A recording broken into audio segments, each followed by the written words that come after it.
Kutipan Babat Tanah Jawi tentang Geger Pacino. Episode ke-71. Prabu Kuning meloloskan diri dari Kartosuro. Di Kartosuro timbul kehebohan akibat kekalahan pasukan Cina di Palumbungan ketika melawan pasukan Madura.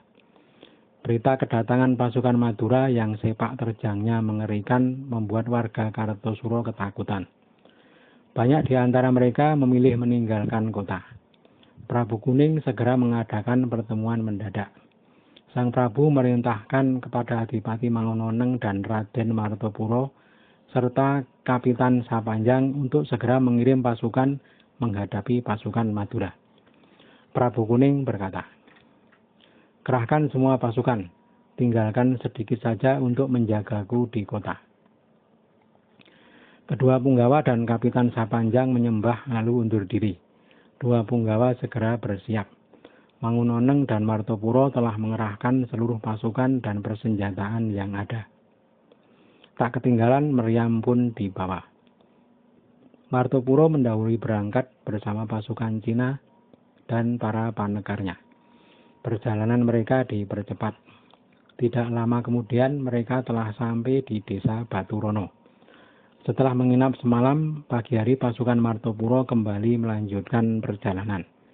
Dengan memakai jembatan Sasak, pasukan Martopuro menyeberang Bengawan dan terus bergerak ke arah timur.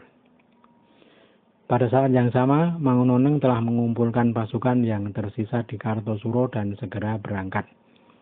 Sesampai di Baturono, Mangunoneng bermarkas di barat Bengawan. Pondokan sudah ditata dan meriam telah ditempatkan.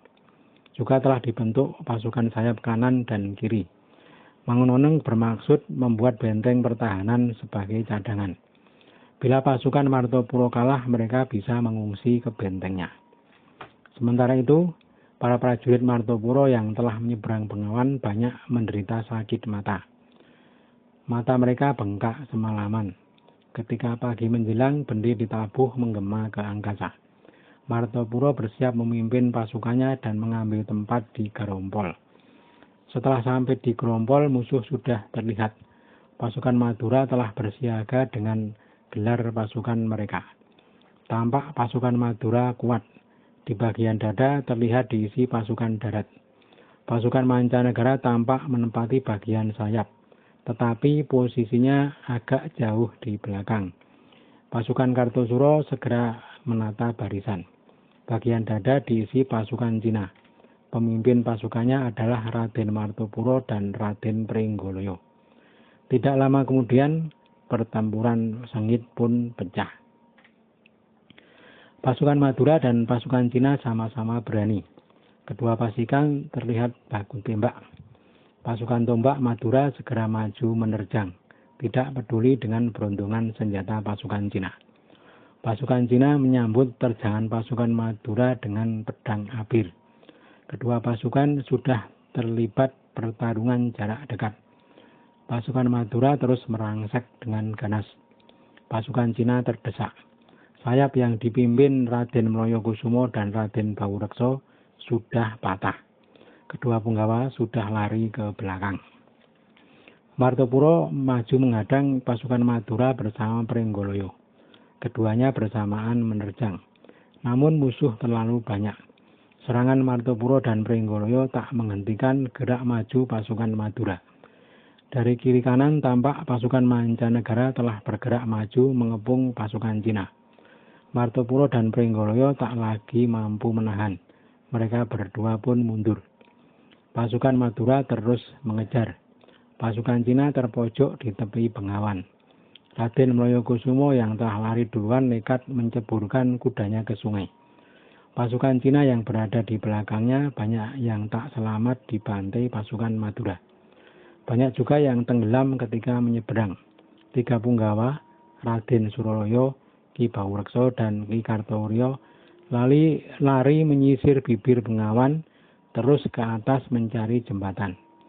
Setelah berhasil menyeberang, mereka mengabarkan kekalahan pasukan Martopuro. Pasukan Kartosuro telah tumpas habis. Pasukan Adipati Mangunoneng yang bermarkas di barat Bengawan menjadi ciut hatinya.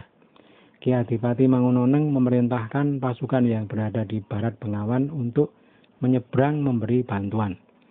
Namun tak satu pun prajurit bergerak mematuhi perintah. Sang Adipati bangkit amarahnya. Ki Adipati meraih tombak dan menentengnya. Ki Yudonagoro disuruh untuk menyeberang bersama para pangeran.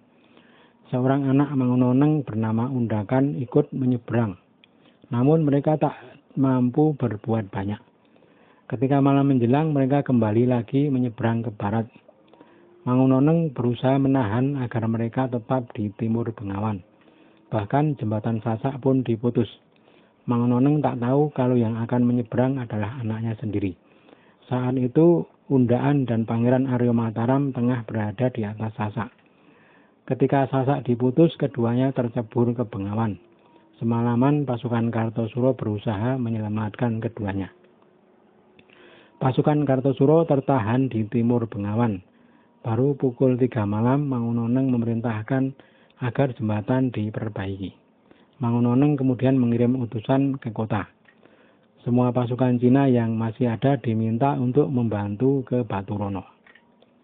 Ketika pagi tiba, jembatan sudah selesai diperbaiki.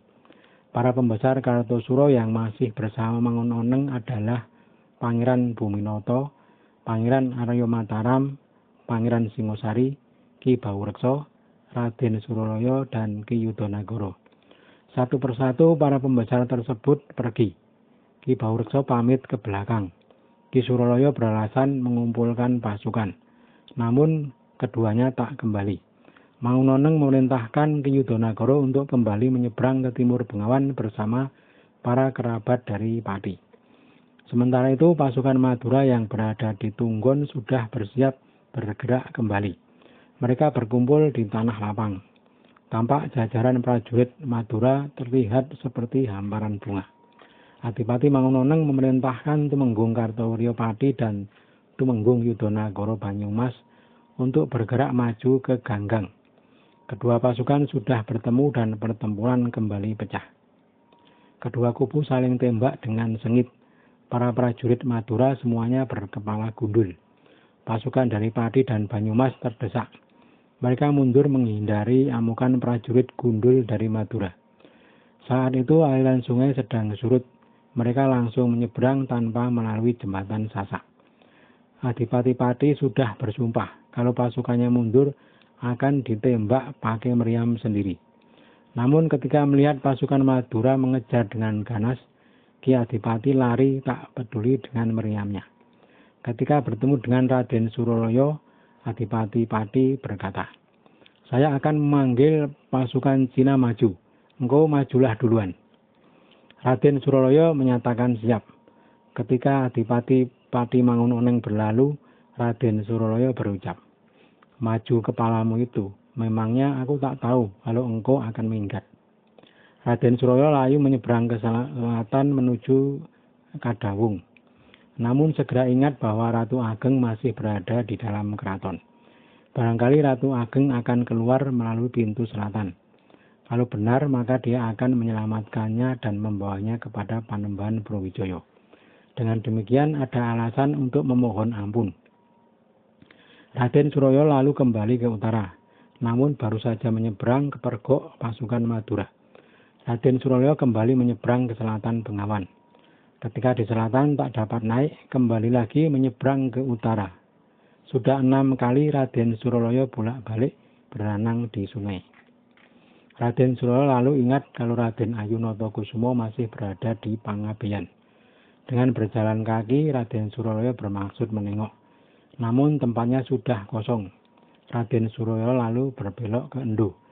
Di sana dia bertemu dengan anak istrinya.